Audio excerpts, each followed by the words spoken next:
देश में दंगों का सिलसिला बंटवारे के पहले से होता आ रहा है, मगर आजादी के बाद इसे नियंत्रित कर खत्म कर देना जिनके जिम्मे था, उन्होंने इसे पीढ़ी दर पीढ़ी सिर्फ किसी विरासत की तरह आगे बढ़ाया। 1984 के उलट 1948 में भी हुआ था एक दंगा। इंदिरा गांधी की पुण्यतिथि को याद करने के दो कारण हैं।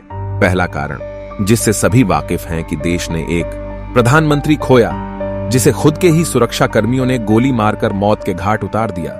मगर कुछ ही लोग याद रख पाते हैं कि आज के ही दिन से दिल्ली से लेकर देश के कोने कोने में सिख विरोधी दंगा हुआ। यह एक ऐसा नरसंहार था जिसे भारत के इतिहास में दर्ज सबसे सुनियोजित नरसंहार कहना गलत नहीं होगा। लेकिन क्या यही एक धब्बा है जो कांग्रेस के गाल पर लगा है? ऐसा नहीं है कि पीएम इंदिरा की हत्या पर सत्तारूढ़ कांग्रेस ने ऐसी दुर्भावना से नरसंहार को पहली बार बढ़ावा दिया हो। इंदिरा के बेटे और बाद में प्रधानमंत्री बनने वाले राजीव गांधी ने तब बयान दिया था, जब कोई बड़ा वृक्ष गिरता है तो आसपास की धरती हिलती ही है। उनका यह बयान इतना समझने के लिए काफी है कि इंसानियत को लेकर कांग्रेस पार्टी की नीयत कैसी रही है और किस तरीके से इन्होंने सुख दुख में साथ देने वाली जनता को ही समय समय पर मौत के घाट उतार दिया। समय समय पर इसलिए लिखा गया ताकि याद रहे कि 84 के उलट 48 में भी एक दंगा हुआ था, कांग्रेसियों ने ही कराया था। इंदिरा गांधी की हत्या के बाद जो हुआ वो लगभग सबको याद है, या सोशल मीडिया की पहुंच से सब तक जानकारी के रूप में पहुंच चुकी है। लेकिन 1948 को भी याद रखना जरूरी है ताकि कांग्रेस के असली डीएनए को पहचान सकें। तब महात्मा गांधी की हत्या के बाद हजारों ब्राह्मणों का नरसंहार कांग्रेस ने करवाया था। बहुत कम लोग जानते हैं कि 1948 में महात्मा गांधी की हत्या के बाद देश में एक भयावह नरसंहार हुआ था।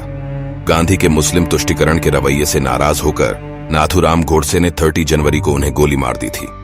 नाथूराम पर जब मुकदमा चला तो उसे अपनी करनी की सजा अदालत ने दी। इस हत्याकांड के लिए गोडसे को अंबाला की एक जेल में फांसी दे दी गई, मगर तत्कालीन सत्तारूढ़ कांग्रेस पार्टी ने गांधी की हत्या होते ही नरसंहार की आग को भड़काने में कोई कसर नहीं छोड़ी।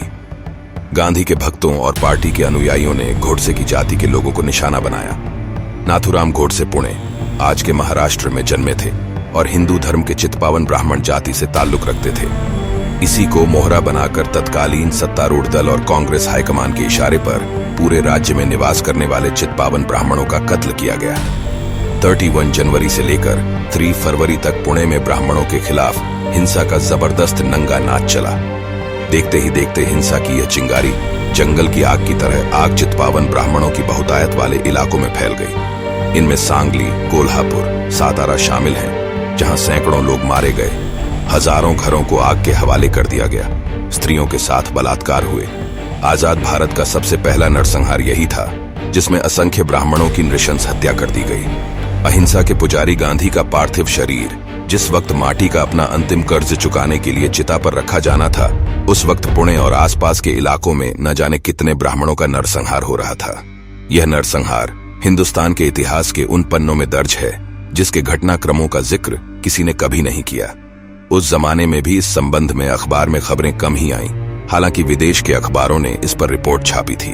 उनकी रिपोर्ट के मुताबिक हत्या की घटना के अगले ही दिन 31 जनवरी 1948 को मुंबई में 15 लोगों की हत्या की गई थी। उस वक्त की घटनाओं का वर्णन करने वाली किताब गांधी एंड गोडसे में भी इसके प्रमाण मिलते हैं कि ब्राह्मणों के खिलाफ उस वक्त काफी भयंकर माहौल बना दिया गया था। चित्पावन ब्राह्मण समुदाय के लोगों की हत्याएं आम हो गई थीं। इस पर भी जब कांग्रेस का मन नहीं भरा तो वहां ब्राह्मणों का सामूहिक बहिष्कार किया गया। इस किताब में जिक्र है कि खुद को गांधी और उनकी पार्टी का कहने वालों की उस भीड़ाह में करीब 1000 लोग थे, जिन्होंने हिंदू महासभा और राष्ट्रीय स्वयंसेवक संघ के दफ्तर में भी तोड़फोड़ की थी। उस वक्त लेखक मौरीन ने दंगाग्रस्त इलाकों का दौरा किया था। उस समय के अपने संस्मरण को उद्धृत कर उन्होंने लिखा है कि पुलिस के दखल के बाद जाकर कहीं इस भीड़ से सावरकर को शारीरिक क्षति से बचा लिया गया।